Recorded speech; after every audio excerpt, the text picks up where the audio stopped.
Hello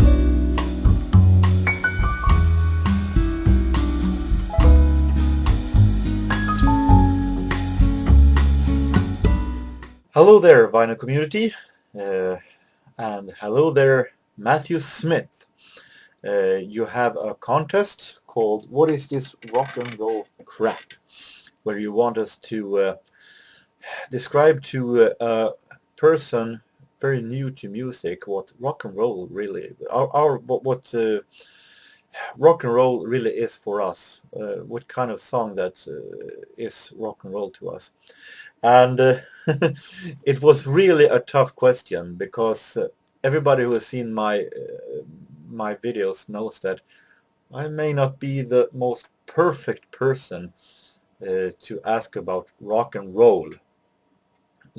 My collection is filled with 80s pop, 80s dance, 80s house. It's filled with synth pop.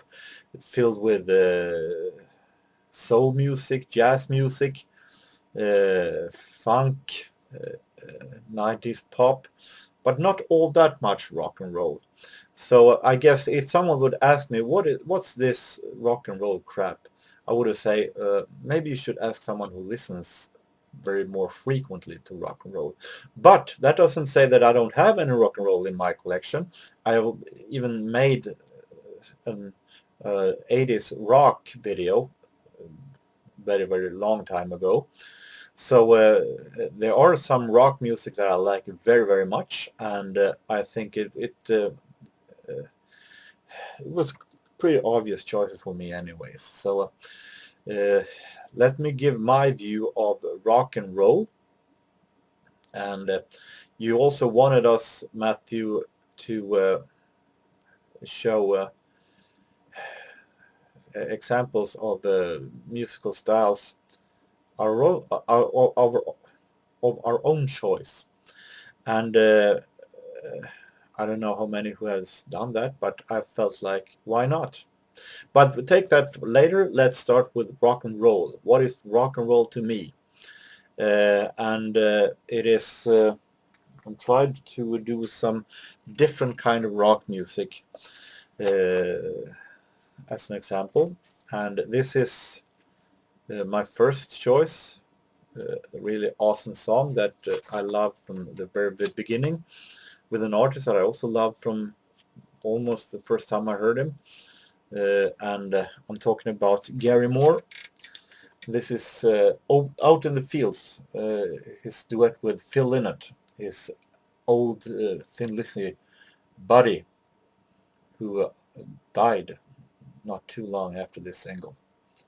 This is an awesome rock song with speed and energy from the start all the way to the finish. I really like this song very, very much. Choice number 2, moving 10 years forward. Some might say that this band is pop music, but I like to call them this kind of music a little very much rock and roll also. And it was a reason for me to say some might say that this is rock and roll, because I'm talking about Oasis and their song called Some Might Say. I could have picked any Oasis song. I'm a huge fan of the song I Hope I Think I Know from the Be Here Now album from 97. I think that is one definition of rock and roll. Check that out if you have the chance. It's a really awesome one. But I felt like this one was maybe better suitable right now. Some might say from the What's the Story Morning Glory album from 95. Really, really awesome rock song. Never boring, 1 minute. I really, really like this one. Choice number 3, going back to the 80s, and an artist that I liked also almost from the first beginning when I heard him with Heaven in 1985, all the way to around 1992. After that, I think that he became very stale with some of his songs. I think that Please Forgive Me is horrible, for instance. And I think that most of you now has guessed that I'm talking about Bryan Adams. But in the 80s and the first part of the 90s, he was awesome. And I picked this one because this is one of the rockier albums, Into the Fire from 1987. And my choice from this album is Only the Strong Survive, a song that I heard the first time back in 1987 in Swedish radio. And I liked it from the beginning. It's a really, really awesome song with energy and full speed ahead the entire song through. I really, really like this song very, very much.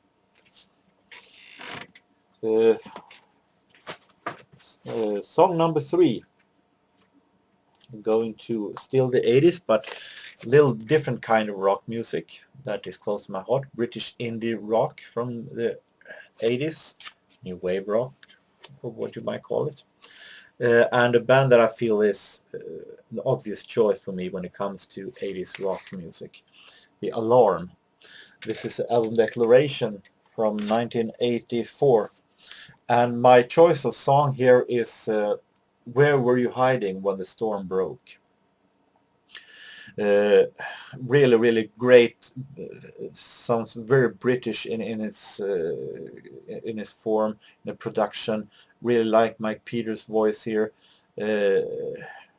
Really think that this is an awesome. I think they sing so well together also, playing well. I really like this song very, very much.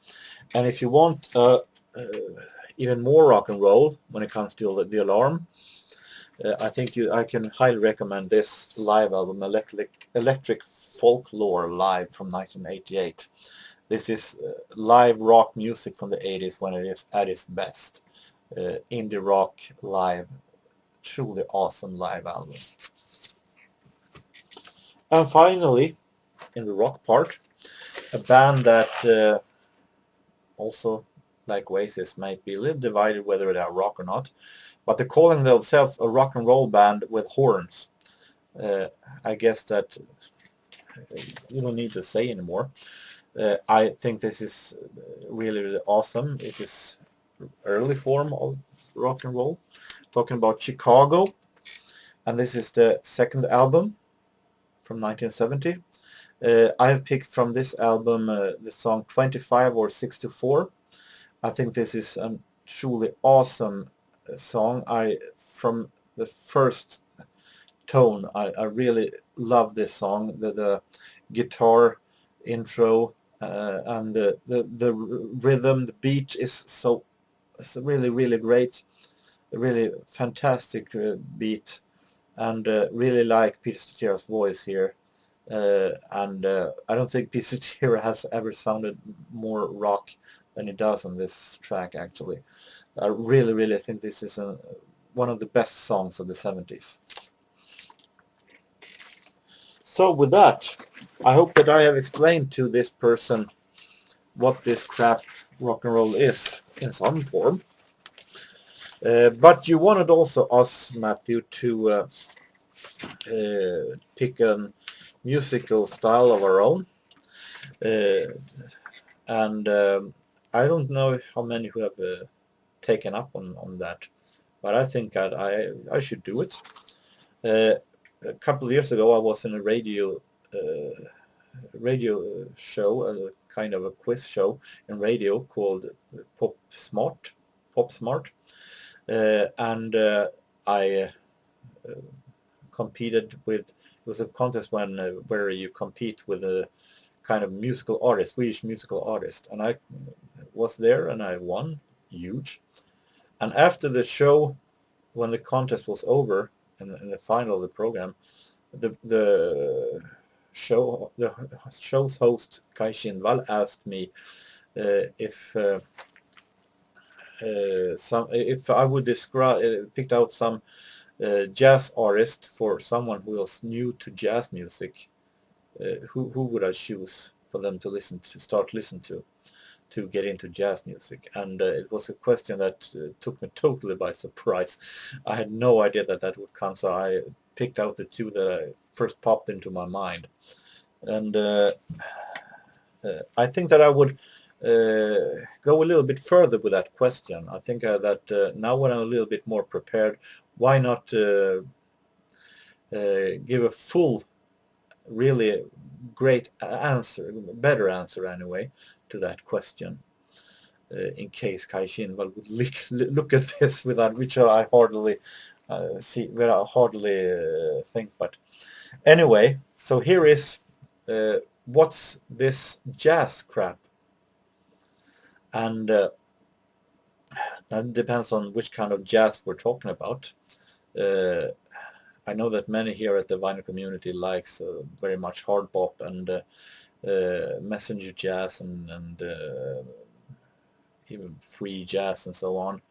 And this is for all of you who are newbies to more classical jazz, who wants to discover music from big band era, swing era, bebop and cool jazz, talking about 30s, 40s, 50s, that kind of jazz.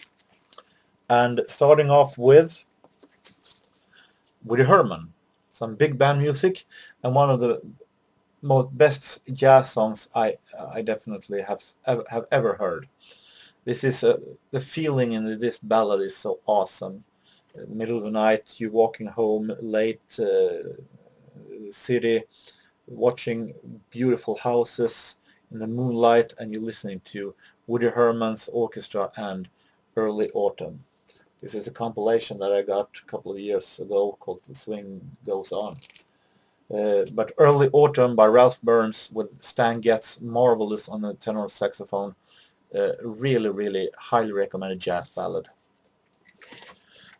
Coming to the two answers I gave in that radio quiz show when they asked me about which jazz musician I would recommend to someone who wasn't all that experienced to jazz.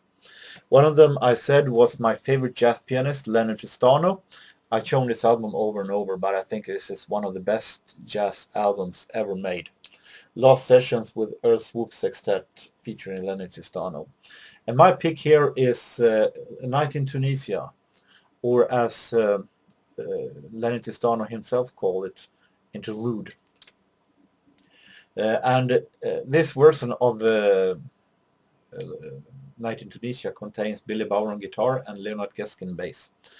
And it's truly smooth, it's so relaxing. I think that Leonard Tristano and Billy Bauer play so awesome together in the beginning, and then they goes out to their own solo adventures before they meet together again in the end. It's so awesome. It is one of the best versions of Night in Tunisia I've ever heard. Maybe even better than Dizzy Gillespie's own version, and then I think that also is great. So highly recommended. And the other answer I gave was Coleman Hawkins. Now we're talking about true swing, and of course I said Coleman Hawkins because that name popped into my mind at the moment when I all of a sudden was taken by surprise by the question. But I definitely think that if you want to get into swing music, I think that Coleman Hawkins is perfect way to start, because I don't think that there are very few that symbolizes swing, true swing music from the 30s and 40s as much as Coleman Hawkins and his really raspy tenor saxophone does, and I think he's awesome. And I said in a previous video when I talked about weird names in jazz songs that if you're having hard time understanding jazz titles if you're not into the expressions that they use. And here's a typical example. The song that I picked out and I'm showing now for once, a 78 record. I think that was perfect moment to do that. My pick is a song called Bouncing with Bean, released on His Master's Voice. And on the other side of this 78, it is When Day's Done. But Bouncing with Bean, what does that mean? Bouncing with bean. You're taking a bean in your hand and you bounce with it. Sounds normal. But in this case, it is Bean is the nickname, as I said in the previous video, the nickname for Coleman Hawkins. So you bounce in with the tenor saxophone player and the music to his music. But still, this is an awesome swing track, really relaxing, really great played, and it's really a true meaning of great 30s swing. Going back to the big band music, and a big band leader that had a little trouble to get through to the big audience, mainly because he was a little bit ahead of his time, a little more modern that people maybe wanted. Talking about Boyd Rayburn and his orchestra.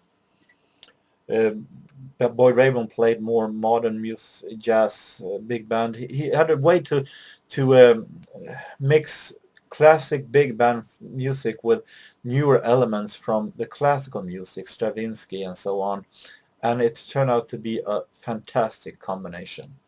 This is an album that was also one of my absolute favorites, rare 1944 to 46 broadcast performances, and it's also an example that I could give to anyone who is new to classic jazz, that listen to live jazz recordings, because they're having a very special energy. Many jazz musicians, when they play live, than they have in a studio. Even though studio recordings also are of course great, they're doing their absolute best, but they really give 100% in live recordings. And my pick here is a song that has been following me from my childhood, that I think is awesome. It is really has everything that a jazz song, true big band jazz song should have. It's a song called Speak Low, recorded live here with Roy Eldridge in the trumpet session. And finally, I'm going to approve of more modern, for its time anyway, uh, more cool jazz, and my pick here is, of course, Miles Davis' Birth of the Cool. This is my favorite of Miles Davis albums. I think this is so wonderful, relaxing, so awesome music. From 1950, the album is release itself is from 56, but the recordings are from 1949. I think this is really awesome, and so well played also. And I thought that we started with rock music, and I thought that I would finish off by complete the circle, and I choose a song that calls Rocker. I think that was suitable to end this video with, when I started with a couple of another rockers. So Rocker from Birth of the Cool album is my final pick in What's This Crap? Jazz Crap. What's This Jazz Crap? So with that, Matthew Smith, I hope that you are satisfied with my answer, and of course the rest of you also. And till next time, I hope that you have a very great end of the week, great weekend maybe, and so long.